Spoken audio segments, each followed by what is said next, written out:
बात बिहार चुनावों की छिड़ी है तो मैं किस्सा एक कहानी एक ऐसे व्यक्ति के बारे में बताना चाहती हूँ जो वाकई आज के जमाने में आपको सिर्फ एक किस्सा ही लगेगा।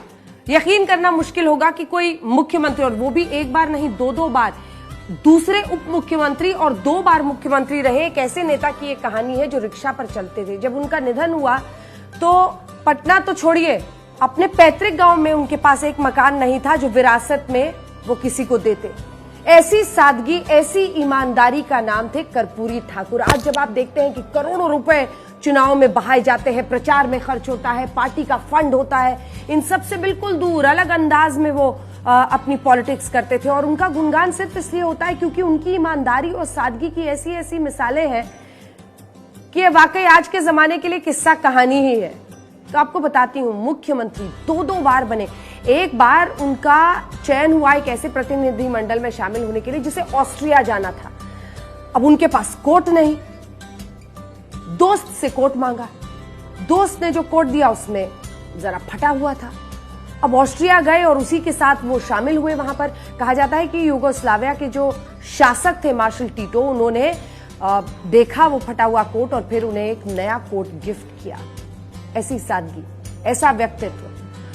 एक और किस्सा है उनके बारे में कि एक बार उनके पिता का, चूंकि वो पिछड़ी जाति से आते थे, एक बार पिता का अपमान किया। वहां पर जो कुछ दबंग सामंती लोग थे उन्होंने उनके पिता का अपमान किया तो पूरी खबर फैली कि डीएम साहब आ रहे हैं, डीएम साहब आ रहे हैं, उनके घर पे उनके पिता का अपमान कर दिया है, डीएम साहब आ रहे हैं, पुलिस के खिलाफ कार्रवाई करेंगे और इन लोगों के खिलाफ कार्रवाई करेंगे। तो कर्पूरी ठाकुर ने खुद जाके रोका था और कहा कि अगर ये जो पिछड़े लोग हैं इनका अपमान तो रोज होता है, सिर्फ मेरे पिता के खिलाफ अपमान होने पर कार्रवाई क्यों? अगर पुलिस वाकई किसी का अपमान न होने दे, सख्त कार्रवाई करे तब बात हो। ऐसी सोच, ऐसी ईमानदारी, ऐसा व्यक्तित्व जिसकी वजह से कर्पूरी ठाकुर को अक्रॉस पार्टी जबरदस्त रेफरेंस है। देखिए, जेपी उनके गुरु थे, राम मनोहर लोहिया उनके गुरु थे। ऐसे लोग जो ये मानते थे गैर कांग्रेसवाद की राजनीति में एक अहम व्यक्तित्व, ऐसे तमाम लोग जो ये मानते थे कि भ्रष्टाचार से आगे इस देश को ले जाना है। अगर कोई 2 बार मुख्यमंत्री हो और उसके पास अपना कोई मकान ना हो जो वो विरासत में आने वाली पीढ़ियों को दे, इसी से आप उनकी ईमानदारी का एक अंदाजा लगा सकते हैं। और फिर बिहार की राजनीति की बात हो रही है तो सोचिए आज कैसे करोड़ों रुपए बहाए जाते हैं चुनाव प्रचार से लेकर, किस तरह से पार्टी में आरोप लगता है कि टिकट खरीदने के लिए आपको इतनी रकम देनी पड़ती है। तो एक कर्पूरी ठाकुर का भी दौर था। इसीलिए मैंने शुरू में ही आपको कहा था कि आज किस्सा ही सुनाऊंगी, क्योंकि आप लोगों को ये किस्सा ही लगेगा कि ऐसा भी कोई व्यक्तित्व था, ऐसी भी सोच रखने वाला एक आदमी था जो 2 बार मुख्यमंत्री रहते हुए भी इतनी सादगी से अपनी जिंदगी को जी रहा था कि हर कोई उनकी मिसाल आज भी राजनीति में देता है। ऐसे थे कर्पूरी ठाकुर और बिहार की राजनीति में एक अमिट छाप उन्होंने अपनी सादगी, ईमानदारी, अपनी साफगोई, अपनी विचारधारा से छोड़ी है। मुख्यमंत्री बनते ही उन्होंने 27% आरक्षण पिछड़ों को दे दिया था।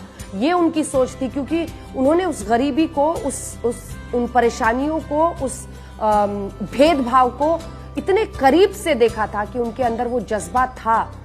मंडल कमीशन तो बाद में, लेकिन उससे पहले ही उनका ये बदलाव करना बताता है कि उन्होंने सोचा था कि कैसे सबको लेकर आगे बढ़ना है।